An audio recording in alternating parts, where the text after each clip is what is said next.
Now we've got another good one to go over today, but I'm going to explain to you guys how I went from micro stakes to 500 NL and above, 3 steps that actually work. And the first thing I want to get into here is building unbreakable discipline.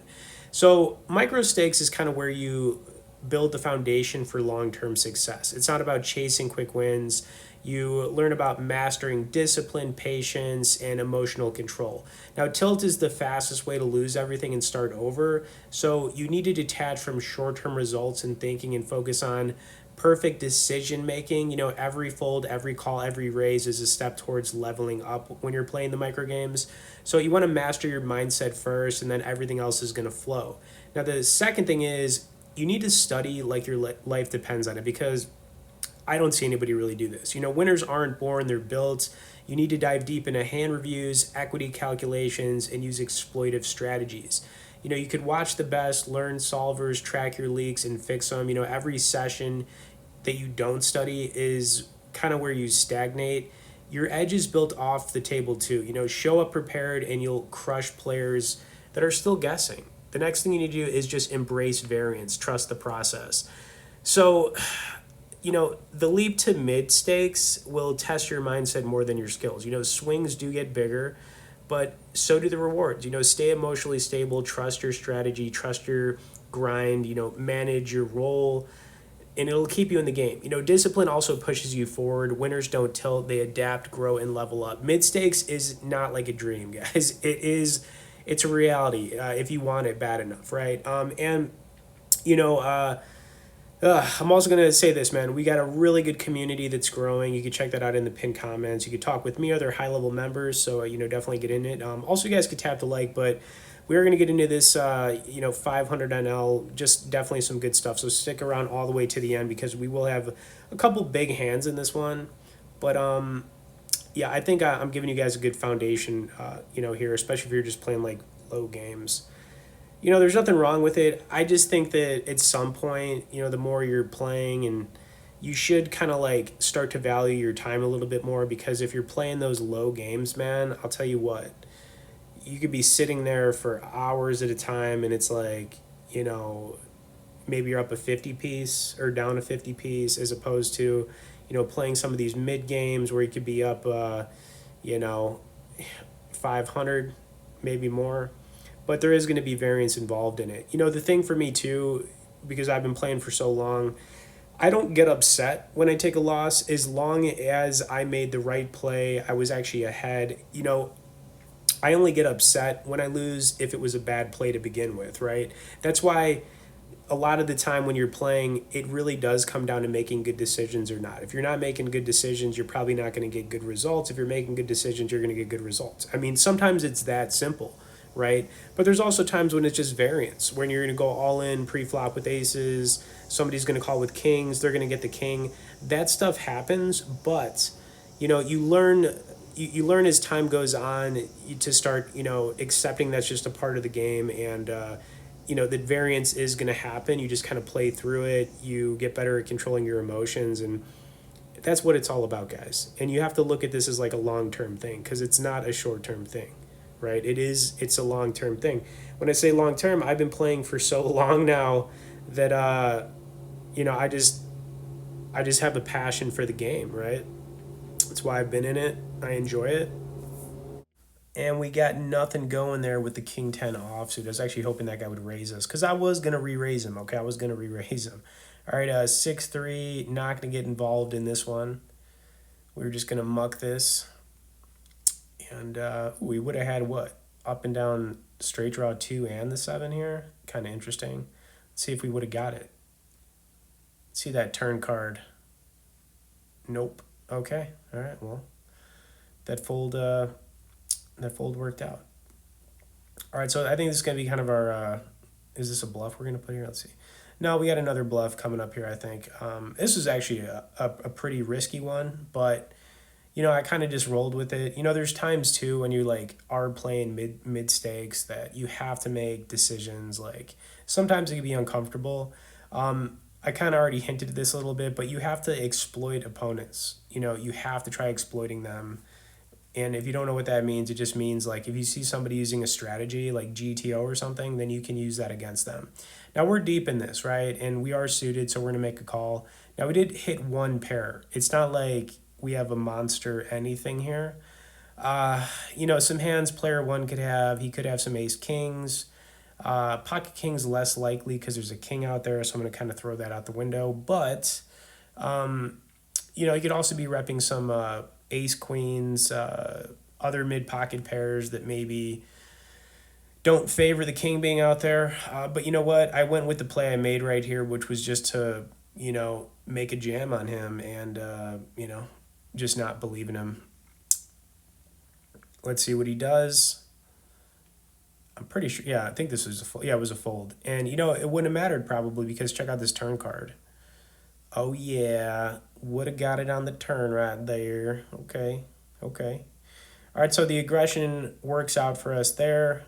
Could have gone the other way. If he had, if he had ace king right there and he did make the call. Another thing too, man, like it's not like we would have been drawing dead if he had ace king. I mean, we did hit the 8 on the turn. Could hit a 7 for 2 pair. You never know.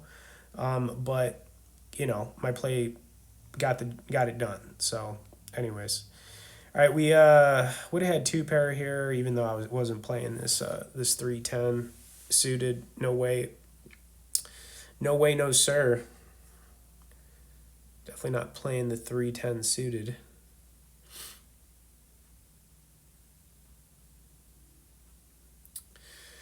All right, player 6 putting out a really small continuation here. I don't even know what that's all about. 6. You got to be kidding me. But yeah, you guys got to see a hand coming up here pretty soon. Wow, look at that. That's brutal.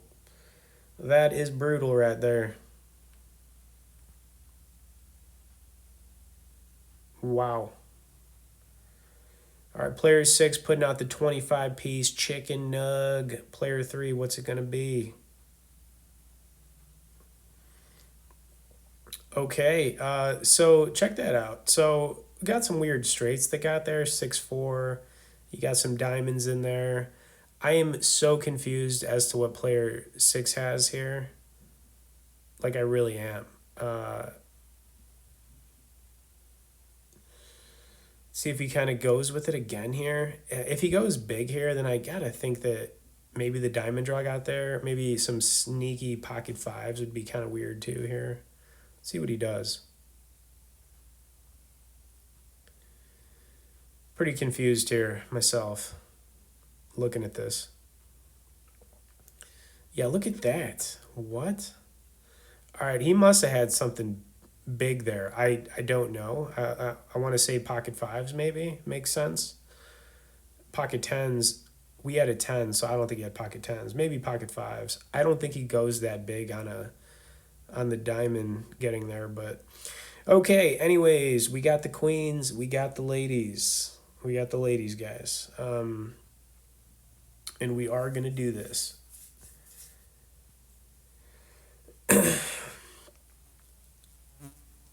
All right, so player 1 is going to raise it up, which kind of puts us in a weird spot. You got, whenever somebody's first or second to act and they open, that usually means they've got a good hand. So, we could raise it again. I just went for the call here because I want to see what player 6 does.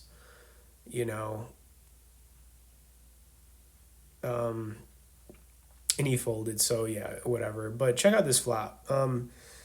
Looking real good. Nothing to worry about. We know that player 1 wasn't raising it up with Jack 10 suited. We can. There's just no way that's happening. So we're gonna be ahead here all the time. Obviously, we have top set, but we could be up against hands like ace king, kings, tens, maybe aces. I don't know, but I'm gonna lean towards more of like ace king type of hands, maybe like mid pocket pairs like tens, maybe some jacks. You know what I'm saying? But I didn't expect what was gonna happen to kind of like pan out here. It was very strange. All right, so player 1 is going to, I believe continue here. I think we can only really slow play this. I mean, there's just no reason to do anything else, I would think. Because there's just not a whole lot to worry about, So I put some thought into this. I was like, what should I do? What should I do? Do we just call? Do we put in a min? You know, so calling was what I went with. It made the most sense because that turn card doesn't do anything, right? So now we want to see player one continue. Wasn't expecting, like I said, I just didn't expect any of this to like kind of go the way it did. I'm not worried about Jack 10. Uh, we can start putting this guy on some hands. I don't know if pocket tens is going to do this or pocket jacks. I don't know if they're going to like do, you know. So maybe now I'm thinking he's got pocket kings. Makes a little bit of sense here to go that large. You know what I'm saying? He's trying to just protect his hand, which makes sense. I guess pocket kings and pocket aces make sense here. So if he's going to go this large, then now it's time to make a raise, right? I mean that's what we need to do. We're just trying to figure out how to get the rest of it all in here. So gonna go for the all in. I think that he's gonna be putting us on hands like ace queen maybe here, maybe some jack queens, hoping to get like a 10 or something. I don't know. But he called and it was a set over set situation. Fortunately, the nine didn't come. But I was thinking to myself like the entire time, like I kind of put him on a decent range of what he had. I just didn't expect it to be set over set, and that stuff kind of happens, guys. It could have gone either way. Like I could have had the nines, and he could have had the queens, But it is what it is. Still worked out for us, but yeah. I mean, hope you guys enjoyed some of what you saw. If you haven't subscribed, do that. Check out the pinned comment. Get in the community. A lot of good stuff in there. You can talk with me, like I said. Other high level members, if you're maybe struggling, stuck at the micros, let's talk. Thanks for watching this. We'll see you in the next one.